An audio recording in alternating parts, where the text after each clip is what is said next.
My mother trashed my handmade gift and crowned a princess. So I took revenge with an art exhibit, exposed her cruelty, and reclaimed my legacy. I'm a 33-year-old woman, and my mother turned 60 this past spring. To mark the occasion, I spent 6 months making her something I thought would mean a lot, a custom mosaic mirror. I cut every piece of glass, myself, layered colors to match her favorite shades, and added seashells from the beach trips we used to take when I was a kid. I even carved a tiny wave pattern into the wood frame, the same way she used to draw waves on the sand with a stick when we were little. She has always said she prefers handmade gifts. I care more about thought than money, she used to say every year when someone got her something flashy. That is why I did not just pick something up from a boutique or send flowers. I put time into this. My time, my hands, my effort. I am the oldest of 3. Then there is Ellis, my 28-year-old brother, and Taryn, our 25-year-old sister. Ellis recently started dating a woman named Gabrielle, and she is different. She is always dressed like she is going to an event, surrounded by a constant perfume cloud and designer everything. She posts get ready with me videos online, even when it is just for a family dinner. None of us knew much about her. She and Ellis had only been together 4 months when Mom's birthday rolled around. The party was at our parents' lake house. It had a big backyard with twinkle lights strung between the trees and one of those rented outdoor speaker systems playing soft jazz.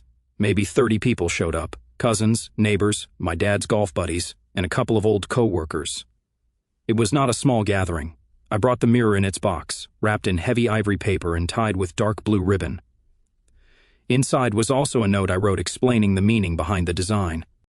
Every shell, every glass shard, even the angles I had chosen, they all represented something from our lives together. I handed it to her when it was time for presents, and she smiled politely as she opened it. She looked at it, tilted her head, then said, "Oh, it's interesting," before sliding it under the table and moving on. There was no hug, no thanks, nothing. Less than 5 minutes later, Gabrielle handed over her gift, a tiny velvet box. Inside was a rhinestone tiara, not even real silver, just flashy costume jewelry you would find at a bridal shop. My mom gasped like she had just received a royal heirloom. "This," she said, loud enough for everyone to hear, "is what a real gift looks like." Everyone laughed, even my dad, who usually stays out of this kind of thing. Gabrielle played it up too, doing a little curtsy while people clapped. My mom placed the crown on her own head and strutted around like she was hosting a pageant. Someone called her Queen Mom, and she made it her party nickname. Meanwhile, my mirror sat under the table, untouched. At the end of the night, I checked. It was not there anymore. I did not see it on any side table or shelf either. I asked my mom where it was, and she said she thought someone moved it and shrugged. The next morning, before most people were awake, I found it in the large trash bin outside, still wrapped, shattered. I did not touch it for a few minutes. I just stared. Some of the shells had come loose and were sticking out between torn paper and jagged mirror edges. Later, when she came out to the deck with her coffee, I asked her straight out why she threw it away. She said, "It looked messy. I didn't know what to do with it. I didn't want it lying around." Just like that. That was the moment everything shifted. I did not cry or argue. I just nodded and walked back inside. But I knew right then I was not going to let that slide. She made her choice in front of everyone. She called Gabrielle her princess and tossed my work in the garbage like a used napkin.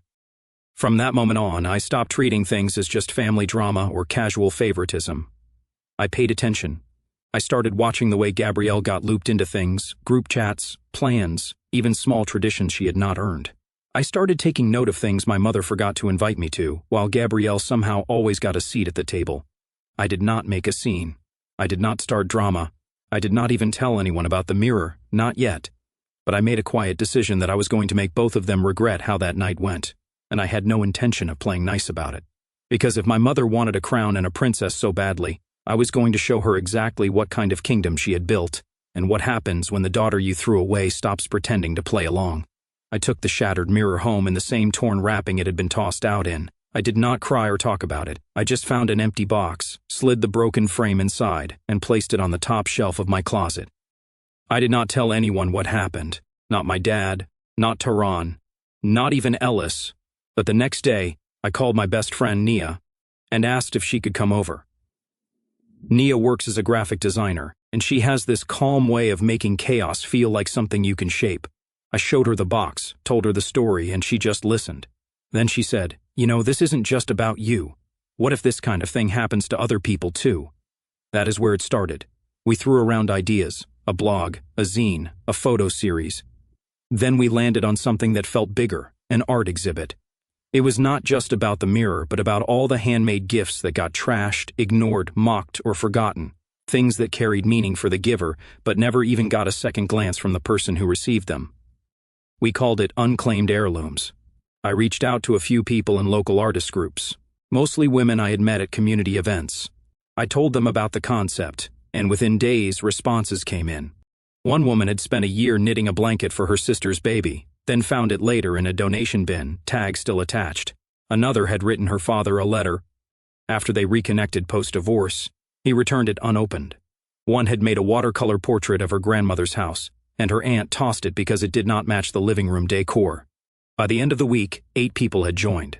I found a space at the local art center, small but clean and well lit, and rented it for 3 weekends in December, right before Christmas. It felt fitting. I took the broken mirror out again. The frame had a long crack down the right side. Some of the shells were still intact, others had snapped. I replaced a few of the glass pieces but left several of the broken ones. I used a kintsugi technique I had seen online, applying gold resin to highlight the cracks instead of hiding them. The result looked raw but deliberate. My title plaque read, "Thrown away twice. Once in childhood, once in a trash can." Nia helped me design display cards for each piece, and I added a small QR code next to each one. Scanning it took you to a private page with the story behind the item. No names, but detailed and honest. I posted teasers on my small art account. Nothing dramatic, just phrases like, "Not every gift is meant to be loved by the one who receives it," paired with cropped photos of some of the work, a folded quilt edge, a smashed letterbox, the corner of my mosaic. 2 days later, my mom called. She asked about some art things someone saw online, said it looked familiar, and asked if I knew anything about it. I told her I was one of the featured artists. She laughed softly and said, "That's nice, dear. Is it something small?" I did not answer that part. She still had not figured it out. Or maybe she did not want to. Meanwhile, Gabrielle decided to host what she called a holiday mixer the weekend before the exhibit opened.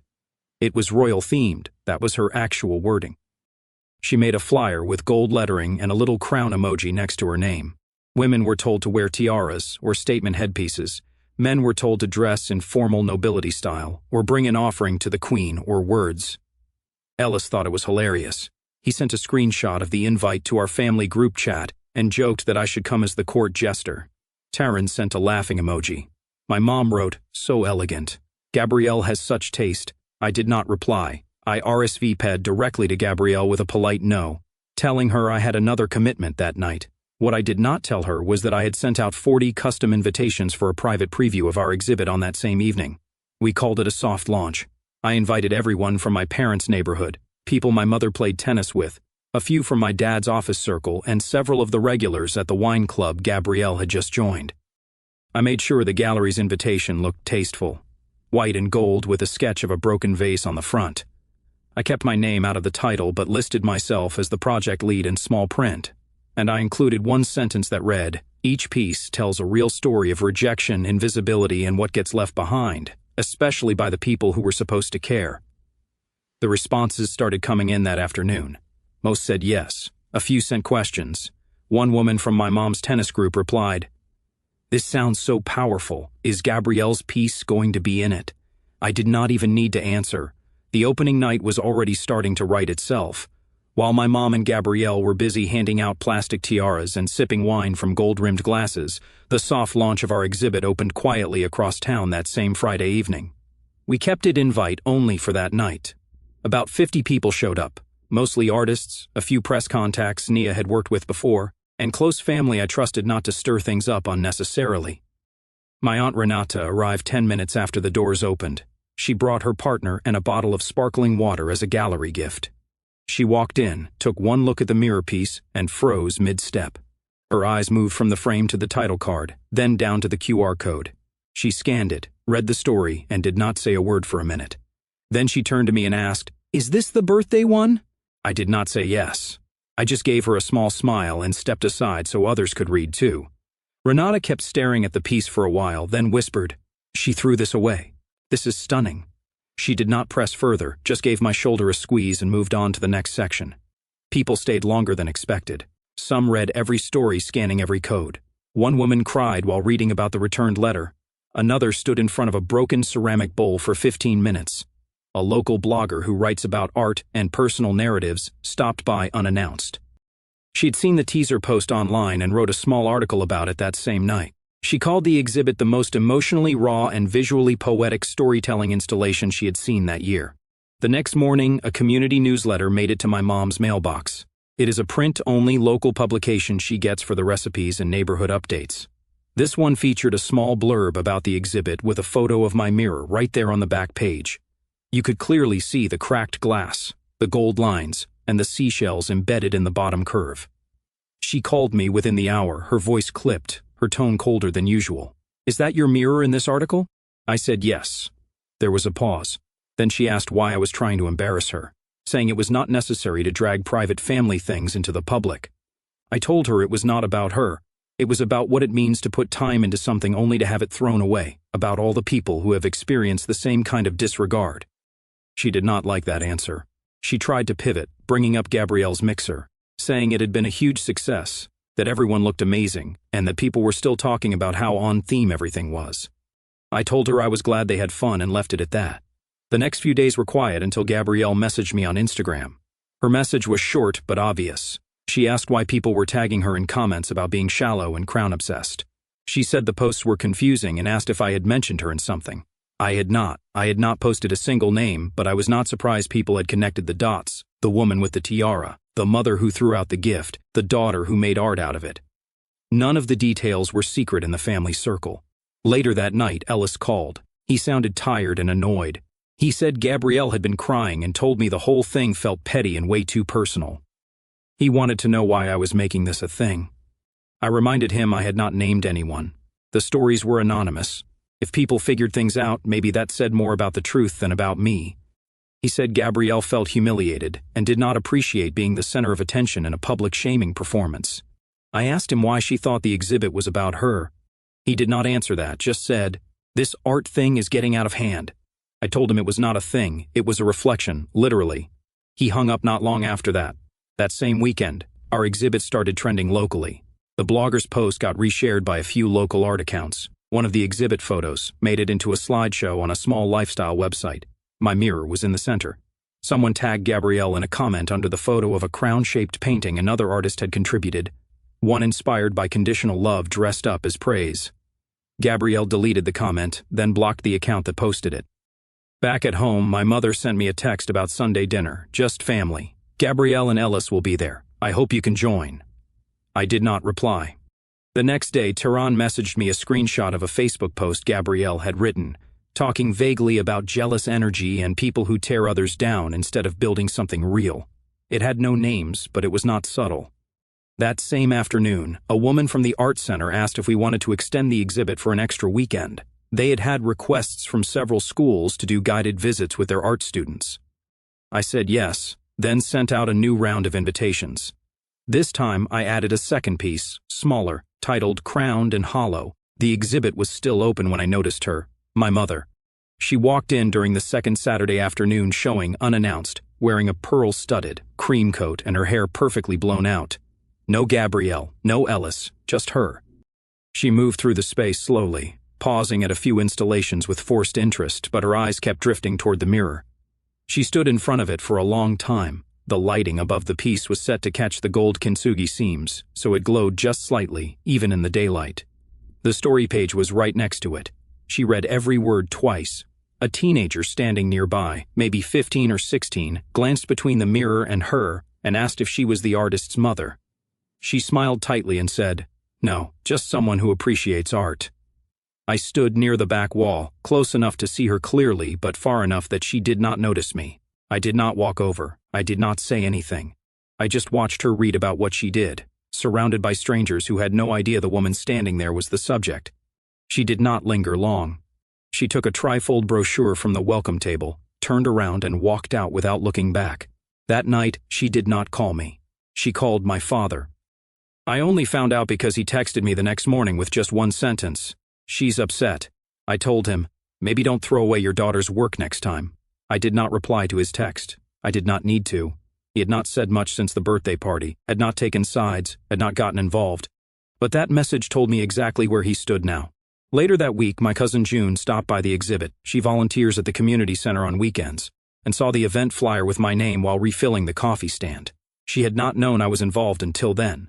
She came back the next day during her break and brought a friend with her, Petra, an interior stylist who freelances for a small design and lifestyle magazine. Petra loved the concept. She took a photo in front of the mirror, asked about the gold repair, and then scanned every QR code in the room. She stayed through closing and came back again 2 days later with her editor. The magazine decided to run a feature called Healing Through Objects, a winter spread focused on how people turn personal pain into beauty. They planned to use my mirror as the centerpiece of the article. No names, just the title, the photo, and a brief artist statement about creative rejection. Petra asked for a short quote to go alongside it. I gave her one line: sometimes the pieces they toss away are the ones you needed to become whole. Meanwhile, my mother had gone quiet. No texts, no calls, nothing. But I knew the silence would not last. The following weekend, she hosted a brunch for some neighbors, a few of my dad's business friends, and Ellis and Gabrielle. One of the guests brought a preview of the magazine feature. Petra had posted a behind-the-scenes photo on her professional page, and someone forwarded it to the group chat. They all shared it. According to Taran, who was there, the moment the image came up, my mom stiffened. One of the neighbors said, "Isn't that the piece from that art show? It's getting a lot of attention."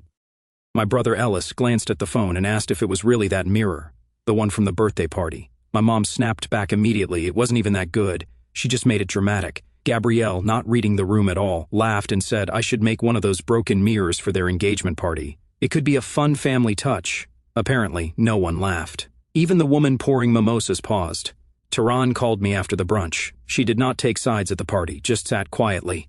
But now she sounded different. She said, "That was too far. She's turning it into a joke." I asked if she was just realizing that now. She said no, but hearing it out loud like that, it hit differently. A few weeks later, the gallery invited me to join a panel discussion they were planning called Art as Response, When Creativity Confronts Family Silence. They wanted 3 artists from the exhibit to speak. I accepted. I knew it would not be about drama. It would be about how quiet choices echo louder than shouting, how some people try to erase you, and how sometimes your work puts you back in the room without saying a word. The panel was scheduled for early January. The engagement party was set for late February, and something told me Gabrielle had already put custom decor on her to-do list. 2 weeks later, the engagement party arrived, labeled Regal Romance, a night to celebrate crowns and commitments. The invitation came in a scroll tied with gold ribbon, sealed in wax, and delivered by a courier in a black vest. The envelope had calligraphy so ornate it looked like something from a wedding in a historical drama. I did not respond right away. A few days after the invite arrived, my mother called. She started with small talk, then shifted to reminding me how important family unity was and how I should just be nice for one night. I did not argue. I said I would think about it. I already knew I was going, but not for the champagne toast or the family photo. I designed a necklace a few days before the party. It was small, delicate, almost minimalist. The pendant was made from a triangular shard of the broken mirror, coated in clear resin to smooth the edges and seal in the fracture lines. I threaded it onto a silver chain and printed a small tag to attach to the box. The tag read, "From something you threw away, reclaimed, reimagined." I wrapped it in a soft gray velvet pouch and placed it in a black gift box lined with satin. Simple, understated, clean, the kind of gift that would not draw attention until it was opened. The ballroom was dressed in navy and gold with oversized floral centerpieces, velvet runners, and a fake throne backdrop for photos. Crowns were on nearly every surface, from cupcakes to cocktails to the welcome sign that read, "Celebrate the royal union of Ellis and Gabrielle." Guests walked around with sashes that said things like Queen's Crew and Loyal Subjects. Gabrielle wore a white satin gown with crystals along the neckline, and a gold-plated tiara that tilted slightly every time she turned her head too fast. My mom was in a full-length navy dress dripping in costume jewelry and compliments. I handed my gift to the attendant at the entry table, where it was added to the towering pile of presents. I did not linger. I found a corner near the back and watched. When the time came to open gifts, Gabrielle stood at the center of the room while Ellis read the tags aloud: designer bags, a spa weekend voucher, matching custom luggage. Then Ellis reached for mine and read the name. Gabrielle opened the box slowly. She lifted the necklace out of the pouch, held it up to the light, and blinked twice. "Did you make this?" she asked. I nodded. "It's from the same mirror Mom threw out." The room did not go silent, it froze. Forks stopped midair. Someone coughed into a napkin. My mom turned sharply toward me, her jaw clenched tight enough to crack her lipstick. Gabrielle gave a weak laugh and said, "It's edgy." Then she dropped it back into the box and set it on the table behind her. A few people resumed chewing. One woman whispered, "Isn't that the one from the magazine?" I did not turn to see who said it. The next gift was from my mother. She passed it forward with a proud smile. It was a small box, velvet blue. Gabrielle opened it and held up a sapphire bracelet, thin, vintage, with an intricate clasp. The room oohed and awed. My mom announced it had been passed down through generations, and that she wanted Gabrielle to have something with meaning. I stared at that bracelet because I knew it. I had seen it every year on my grandmother's wrist when I was younger. When I turned 16, she had taken it off, held it in front of me and said, "This will be yours at 18, something to carry forward." But when my 18th birthday came, my mother told me it had been lost during a move. Taran was standing beside the bar and saw my face. She mouthed, "You didn't know?" I shook my head once. I did not say anything. I did not interrupt the gift-giving or make a scene. I just waited. Later, when Gabrielle was walking past with a glass of champagne and the bracelet on her wrist, posing for pictures with my mother under the golden fairy light strung on the arch, I took 2 pictures, clear, well-lit, both of them smiling, the bracelet visible, the tiara still slightly crooked. I sent the photo to my grandmother. She responded with one line, "That bracelet wasn't hers to give." That night, I packed the mirror necklace back into its box. Gabrielle had left it behind, still on the gift table. I slipped it into my purse and left before dessert. The morning after the engagement party, my grandmother rang my doorbell holding 2 things, an old photo album wrapped in plastic and a shoebox with faded corners. She did not sit down. She opened the box on my kitchen table and pulled out a stack of papers, wills, handwritten letters, even a yellowed receipt from a jeweler dated 35 years ago. She flipped through them until she reached one page and tapped her finger on the line. There it was in writing. The sapphire bracelet was hers, not my mother's to give, not part of some shared family treasure chest. It had been passed directly from my grandmother's mother to her. And in her handwriting she had written that it was intended for me, my name, my 18th birthday, clear as crystal. My grandmother explained that when my mother moved out decades ago, she borrowed the jewelry for a formal event and never returned most of it. There had been arguments at the time, then silence. She had let it go back then, but this, giving away something promised, was the last straw. She said, "It's time I stopped letting things slide." Later that week, a formal letter was sent. Not a lawsuit, just an official notice from her lawyer outlining that the bracelet belonged to me and that she expected it returned. My mother did not respond with remorse or explanation. She texted me a single message accusing me of weaponizing art, family, and inheritance just to make a scene and gather attention. Ellis followed up with his own message the next day. He called me selfish, said Gabrielle deserved to keep the bracelet, and told me I already had my little mirror fame, and that dragging this out was petty and cruel. I did not reply to either of them. Instead, I reached out to the editor of the art blog that had previously featured my mirror. I offered to write a guest piece, and they agreed. I titled it "How to Reclaim What You Were Told You Didn't Deserve." It was a reflection, not a rant, about value, erasure, family dynamics, and the small rebellions people take to make themselves seen again. I included stories from others who had reached out after the exhibit, weaving a broader narrative about reclaiming identity through creativity. The post went up on a Wednesday. By Thursday afternoon, it had spread well beyond the blog's usual readers. People began commenting, sharing their own experiences, heirlooms promised, and then withheld, siblings favored, handmade gifts trashed, credit taken for things they had created. It was not just my story anymore, it was thousands. Gabrielle did not respond directly at first, but her Instagram comments started changing. Under her engagement photos, people started leaving phrases like "crown stolen," "not earned and you can't wear royalty that doesn't belong to you." Some were subtle, some were sharp. Then she posted a story. It only lasted an hour before she deleted it, but not before I screenshotted the whole thing. She stood in front of a mirror, clearly agitated, talking fast about how some people just cannot let go of the past and that bitterness will never look good on anyone. She talked about how people build drama out of nothing, and how being creative does not give you a license to attack your own family.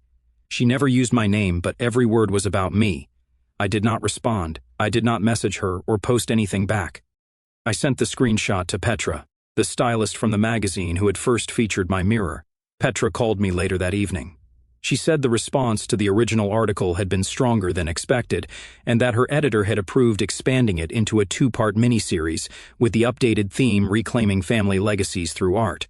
The first piece would be an interview with me about the mirror, the necklace, the bracelet, and the conversation sparked by the exhibit. The second piece would feature my grandmother on how family legacy is not about what is inherited, but about what is honored. Petra already had a title, crowned and cut off. She scheduled a shoot at the gallery and another at my grandmother's house with close-up shots of the original documents and the handwritten note from decades ago.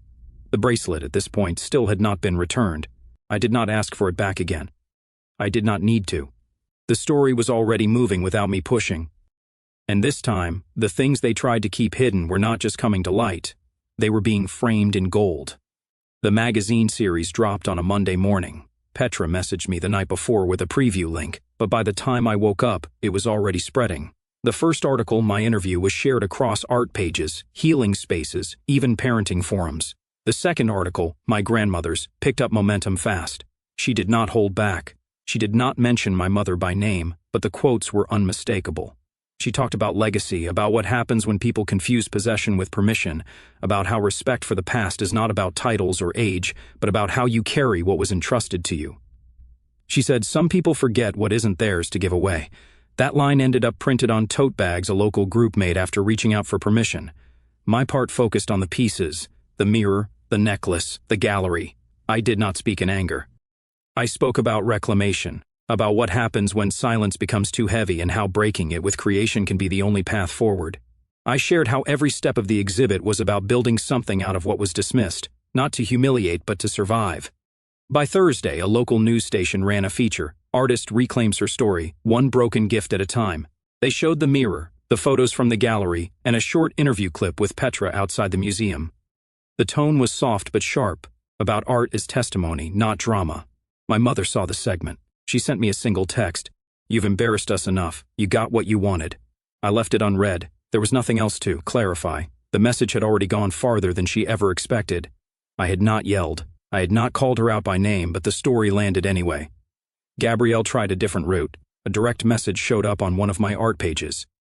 She wanted to meet and clear the air, saying things had gotten messy and that narratives online can spiral. Her tone was not apologetic. It was polished, like someone trying to press down wrinkles instead of admitting the fabric was ruined. I did not respond. I placed the original engagement invitation she had sent, still unopened, into an envelope, sealed it, and mailed it back. No note, no explanation. That silence was enough. She never messaged again.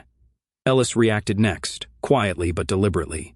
He unfollowed me, scrubbed the tags from posts that linked to the blog, and disabled comments on every one of Gabrielle's photos that referenced crowns or legacies. I checked once just to confirm. Then I stopped checking. Taryn stayed in touch. She did not take sides in public, but she called a few nights later and told me she had read both articles twice. She said she always felt she had to keep the peace, that she had let things slide for too long because it was easier than watching the family fracture. But this made her rethink everything. 3 weeks after the magazine's release, a letter arrived. It was notarized and typed on official stationery, folded neatly inside a crisp white envelope. It came from my grandmother. It stated that the entire heirloom collection, every bracelet, brooch, necklace, and ring passed down through her side of the family, was now legally transferred to me. She included one clause: I could only pass the items to someone who understood their value beyond gold. There was no drama in the letter, no pointed words, just a statement of trust. I did not tell anyone. I did not post it. I did not even take a photo. Some victories are not meant to be shared. Some are just meant to settle, like dust finally laying flat after a long storm. A few months later, the community museum reached out and asked if they could display the mirror permanently. They created a small installation in their foyer. The piece now hangs under soft lighting with a brass plaque beneath it that reads, "Discarded, not defeated." Beside it is a guest book. People leave messages in it. Strangers who recognize something in themselves inside the fractured glass and gold seams. Some draw tiny hearts. Some write just a word. One entry said, "This helped me forgive myself. When my mother's next birthday came, I did not attend the dinner. I did not call. I did not message, but I sent a card. No return address, no decoration, just one line on the inside, some crowns are made to break." She never responded. But this time, the silence did not sting. It did not feel like erasure because now I understood the difference between being forgotten and choosing not to belong.